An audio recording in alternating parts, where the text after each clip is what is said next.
Yo, what's up? Welcome to the Boston Uprising version 4.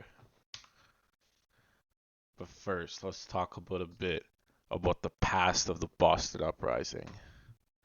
Boston Uprising has been a very unpredictable franchise. Let's flash back to season 1. The Boston Uprising have made some very questionable draft choices in season 1. At number 3, they took Boombox. At number 4, XQC. The preseason power rankings always said that Boston was going to be last, but New York was actually last.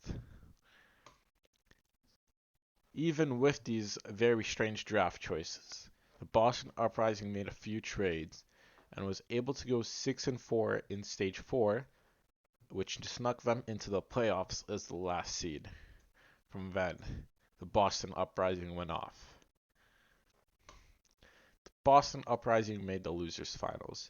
They became the only team in draft league history to upset the first seed as the last seed in the playoffs, and possibly even any sort of stage playoffs. And they beat Seoul in it. They also beat London in the losers semifinals, not the losers finals. Now, the Boston Uprising's run did come to an end after losing in the losers finals to the San Francisco Shock. However, Boston Uprising had a lot of determination and put in a lot of effort. The Boston Uprising GM was proud of the Boston Uprising. However, with Boombox's efforts, he wins carrying Boston. He does win the season 1 inaugural season MVP. Boombox. He was chosen for his amazing Zenyatta plays. Some of Boombox's best performances was the Stage 1 game versus NYXL, the whole duration of Stage 4, and the whole game versus London in the loser semifinals where Boombox got a 6K every fight and finished Eichenwald with 124 final blows. Joe Naku, Season 2 Boston Uprising. Due to Boston being so good in the playoffs, they got a very low draft pick, which led them to a tank year. They had a decently promising roster, but they got wheeled unlucky early on, so they tanked and traded all their players to New York. You're welcome, Nerve.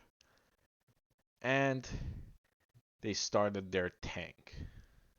They finished last that season with 3 wins. Anyway, now we're on to season 3 with the league reset. Boston had a pretty good roster after the restart of the league in season 3. And they made some even better trades that benefited from Fusion blowing up. Thank you, Pongo.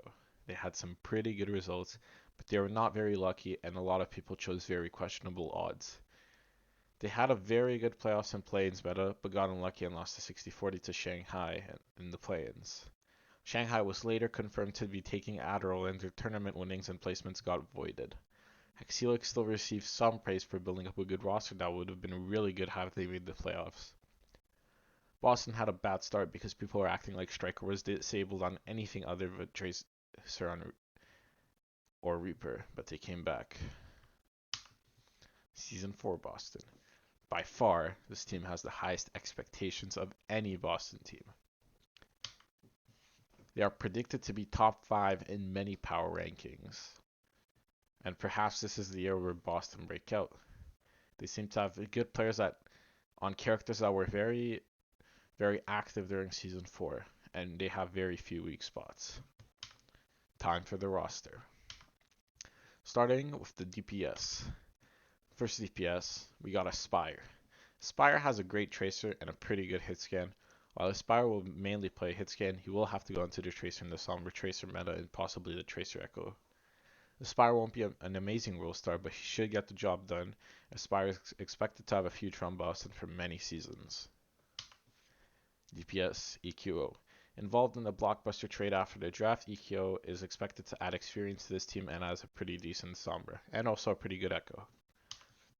Tank. Matthew DeLisi, super, as one of the greats, will be a very good tank for Boston. He was acquired in a trade in mid-season 3, and his Reinhardt will be pivotal for the main melee, while his Orisa will be very good in the Countdown Cup. Super is the best in-game leader ever, and also the face of the Overwatch League. Also, his streams bring Boston a 10% marketing bonus. Tank. Space. This role star player was traded for after the season 4 draft. Space is very good at Diva, and Diva's meta for like all of the season. And Space is very and the Super Space tank line is full of greatness, experience, but most important of all, content. Support, Lastro. Lastro will be the starting flex support for Boston, and also the player that has been on Boston for the longest, as he was taken in the Season 3 draft. He'll be the He'll be the best in the Zen Brig meta, where he'll roll the enemies along his trusted Brig Skewed. Also Sex Big Dick buff. Skewed. As a very flexible flex support, Skewed will be able to play the double flex support along Lastro, and also has had a top 3, arguably the best Brig in Season 4. He can also flex onto Mercy. Skewed was taken from the Contenders team, Skewed's Money Crew. And finally, for our last and least player, we got Friday. Skewed Lastro is a very good support line, but one thing they are missing is Lucio player. So Friday was signed to fill that gap as the team's Lucio player. Good job, Friday. That being said, even if this team gets wheeled again, at least they have the content necessary to help me get enough income to feed my family and my kid. Nerf. This team will achieve greatness.